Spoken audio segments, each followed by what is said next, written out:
The Punisher is back, and I am so happy. I am so ecstatic to see Matt and Frank on screen together as their chemistry is just fantastic. I love their scene together and seeing Frank after season two of Punisher, not hearing or seeing from him ever since, has given me many questions, especially with this scene. It's just what he's been doing. You see, he's clearly injured. He has some scars and bruises on the face. Could just be he's doing Punisher things, but Matt definitely did imply in that scene that it seems that the Punisher has been pretty inactive, especially since there are a bunch of copycats and cops taking up the symbol. I kind of think if the Punisher was active, that may not have been happening as much. We know that we're getting a Punisher special presentation. We don't know for sure if it's going to be before or after this. Edward kind of thinks it's taking place above after this, but I think it may take place before, especially if there's something to be told there. I mean, it's been what the Punisher season two came out 2019, so there is with the MCU like 6 7 years that we have potential story. Let's say he's gone with a blip. We still have a 2 year gap after that for what's happened since. We can get something fun there, but if it takes place after, that's fine. I'm just happy to see more Punisher. I hope to see him more in this show. He's only in here for a few seconds. Not a few seconds, but a few minutes. But he was definitely one of the best parts about this episode. For me, it's funny. I don't mind the length of time that he was in here. I think he was in Oh, here yeah. for the proper amount of time, and I absolutely loved his interaction with Matt or Matt's interaction with Frank. Frank Castle and Matthew Murdock in the same room together. That's a good night for We me. just need Whether Spider-Man now. it's whether yeah, 100%. Whether it's them or their alter egos. I loved what we saw in season two of Daredevil. Both of them with their alter egos, the Punisher and Daredevil, up on that rooftop. I love Frank's nickname for Matt, and it's confirmed because some fans, even some of my friends, were like, "But does he? I know he knows, but does he really know that he's Daredevil?" There's this one scene. Go back and watch season two when they're in court. The first time, because Matt's been out with Elektra for fucking nights and nights. The first time that he shows up and he speaks, they zoom in on Frank's ear, and he knows that that's Daredevil. And I love that. I love his nickname for him, Red. It works, and I love the fact that he calls him that again. And I love the dialogue. I love that he calls him out on his bullshit. I love that he, you know, goes straight for the point. He's like, "What about your friend?" And he goes right for the wound and rips off that bandage. He's like, "Well, what about your friend?" And he names Bullseye by name. He's like, he's walking around eating his lunch, and what about your friend? And Matt yells, "Well, he got life." And he's like, "Well, what about Foggy? Did he get life?" And Matt That was a great crying. line. That that whole scene, the way it was filmed, Matt trying to keep his distance from Frank, not because he's afraid of him, because he ends up smacking the shit out of Frank and then apologizes for it. But Frank is trying to get him to work these demons out and confront them and say, "Hey, say this dude's name, man. Say his goddamn name. You loved him so much. He was your friend." And then Matt starts talking about Foggy crying. He tells him that he was just the most decent person. Matt probably hasn't mentioned his name since in years in about a year, and that's just the way he's dealing with that kind of pain that he's going through. By ignoring it, by just consuming himself with work, putting the cowl away. And Frank's like, "No, dude, you just gotta face it head on." He was like, does he speak to you? That hurt, man. Because then what Frank tells him, he's like, "My boy speaks to me. My boy tells him, get him, daddy, go kill those bastards." And he's like, what does Foggy tell you?" If we And get a scene at the end where we get Foggy's like ghost spirit, just mental image talking to Matt as he's about to kill Bullseye, I think I may cry. That may be it. I got teared up in this because Frank's a very strong, he's that alpha Wolverine type character, and for him to get in his face and tell him, Frank's been telling Matt that he's full of shit since season two of Daredevil, and he's absolutely right. His way doesn't work. This scene would have been even more gold than it already is for me had Bullseye died, but he didn't because of what we already got into. But anyway, the scene is fantastic. They both give it their all. I don't know how many takes this took, how many nights they filmed this for, but when they got it perfect. It raises questions for me, like how did Matt know? And I knew where he was going as soon as he started heading that way. I was like, ah, he's gonna go see the Punisher. But how did he know that he was there? I hope it's not Cherry that gave him the information. I hope, Matt just used his detective skills. Speaking of Matt's detective skills, because a lot of people just think of him as like he's got like echo sonar location and blah blah blah. But remember his touch. He's able to just read with his touch. And he picked up that bullet, the casing, and he knew that the Punisher logo was on it. Remember, he can't see. I thought that was cool. I love the way that they're showcasing his powers in this new season. And whenever he's hearing like what he did with the bottle and the format changes, I love that they do that. I loved it, man. This was 100% probably the best we've seen thus far, especially in my opinion. I agree. Frank Castle and Matt Murdock together, as Griffin said, if Peter Parker just would have popped out somewhere, that would have been just I would have died a happy man. And while we're on a roll into talking about stuff that we liked about the episode, I mentioned Fisk earlier. I know a lot of people have been complaining. I see the chatter online. They're like, "Oh, that's not Fisk. He's whooped and this and that." He's not 100% the Fisk that you guys are crying about, but this is him slowly headed back to the dark side. I especially dug the scene where he's at a school and children are singing. You could tell he just didn't want to be there. He was the most uncomfortable person in the room. When the teacher was like, "And for our next song," he was like, "Nope, I don't have to. Thank you, guys were great. Let's get because that's exactly Fisk wouldn't remember. I keep saying this, but this is a guy who smashed a dude's head with a door. Putting him with children and just being happy and shaking hands and things like that has to make someone like Fisk extremely uncomfortable. I dug the session between him and his wife and their therapist, and I knew you could like as soon I thought he was gonna lose it, to be honest with you, when she was like, "Let's talk about Adam." He was like, "Let's not. Do we have to?" And she insisted. Honest to God, I thought he was gonna lose his shit. He kept it together, but he was losing it.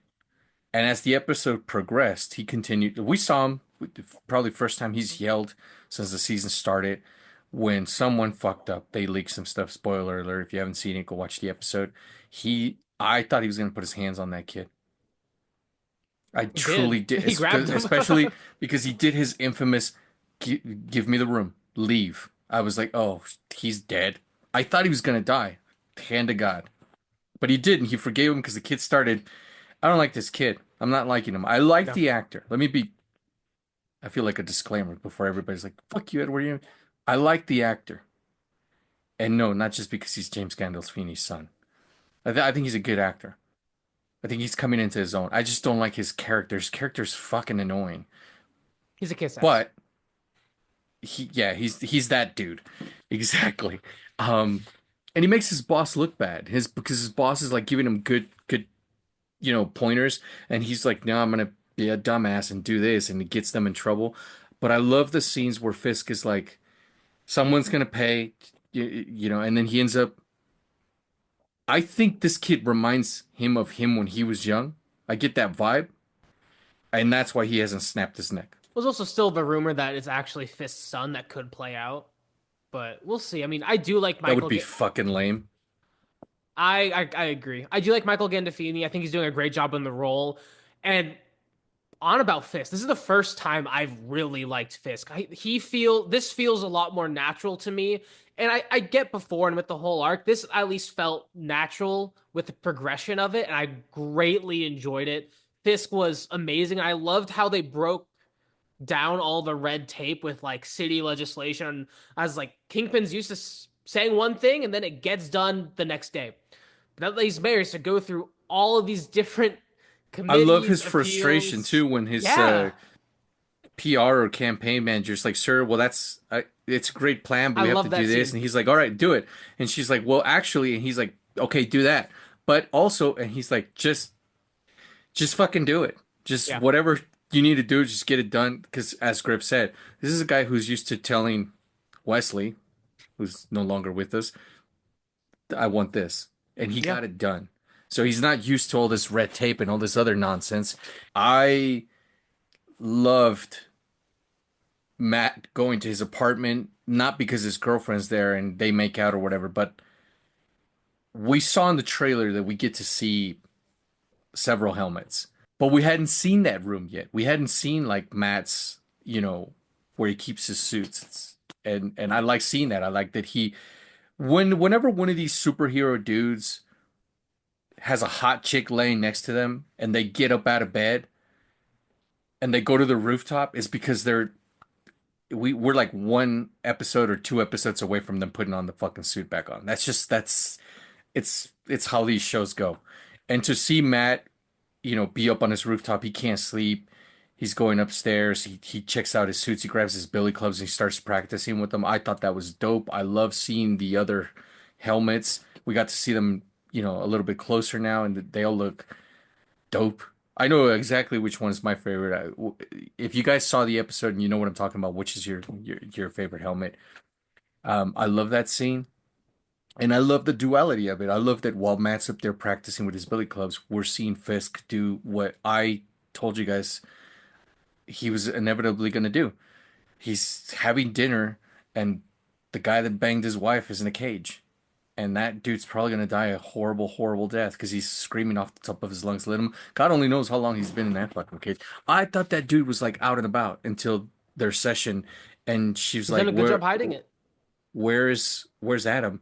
And Vanessa knows that Fisk either has done something to him or that he knows his whereabouts. So when we got this scene, I was like, oh yeah, she knows. She knows this motherfucker's never gonna live through this. There's no way. You can't bang the Kingpin's wife, dude. You just can't do that. I mean, you can, but you're gonna die. True. And we got Muse, which I I am as creeped out by this fuck as I have been by him in the comics. And I haven't even seen him do horrible shit yet in the show. I have seen him do horrible, horrible shit in the comics. If you don't know who Muse is, go check out the comics. And I'm sure you're going to agree with Griffin and I. I could only pray and hope that the show gets him even this close to how the comics get him. But I'm also afraid of that because there's a particular thing he fucking does in the comics that's just fucked up. That's very true. I did like seeing Muse here. It was weird because we saw him for like briefly at the very start of the episode, and then we didn't see him at all to like there was like this black screen. Then we saw him for like another minute. So like the first scene that we saw him in felt very out of place, but now having seen the full thing, I'm very happy that they kept it in. I'm very excited for Muse. I've been waiting for him since the It's show was creepy. announced. You know what he reminds me of? Have you ever seen Jeepers Creepers? No. Fuck, dude. You kill my analogies. Well, if you guys have seen Jeepers Creepers, you know what scene I'm talking about, where he's down in that fucking church and he's got like all these dead people and they're essentially like murals. That's Muse reminds me of that thing and like Hannibal Lecter and the fucking killer from Seven. It just He does remind me he's a of cre Lecter a bit. he's a More creepy unhinged. of exactly more unhinged, not as intelligent, but just really fucked up in the head. Um, his suit looks. I mean, it Perfect. looks just Except for the eyes. The all eyes of are this different, but you stuff. can get the eyes as much as you can get the eyes. Yeah, it's still creepy as fuck. So I was happy to see. I feel weird saying I was happy to see Muse. I do, but I just think he's that intelligent, creepy level villain. And for all the people that are like, oh, Fisk is just running around doing his mayor stuff. Remember the I guess you could say the secondary villain is Muse here. It all revolves around Kingpin and being the mayor and his anti-vigilante task force and shit like that. But Muse is in the background doing some horrible, horrible shit, which I guess hasn't gotten really mainstream yet because we haven't seen it on the news or like the fucking BB report, which I'll get to in a minute.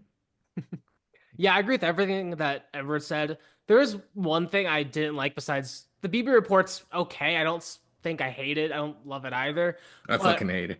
I don't like Matt's new client. It kind of seems like we didn't need him at all for this episode. So he just felt really useless. That was so And weak ass. it was. And having gone through all of this, and we know we're probably going to get Matt in the suit at the end of episode 5, but mainly in episode 6. I wish they condensed episode 1 through 4 a little bit more because this is the first time we've really heard about Foggy since his death. And if they didn't have the time skip, I get it. But since we had that time skip and we have that for a reason, so Matt can process grieve and go through all this trauma and shit, that I feel like there was a lot of stuff in between that we didn't necessarily need, and they could have shortened it a little bit and gone just to this point just a little bit quicker. But I'm happy we got here. I think the show will be better upon a rewatch, but I really enjoyed this episode, and so far each episode's been getting better and better. I'm happy. Oh, absolutely. I was funny. So, as you guys know, I enjoyed episode 1 and 2. I really enjoyed episode 3.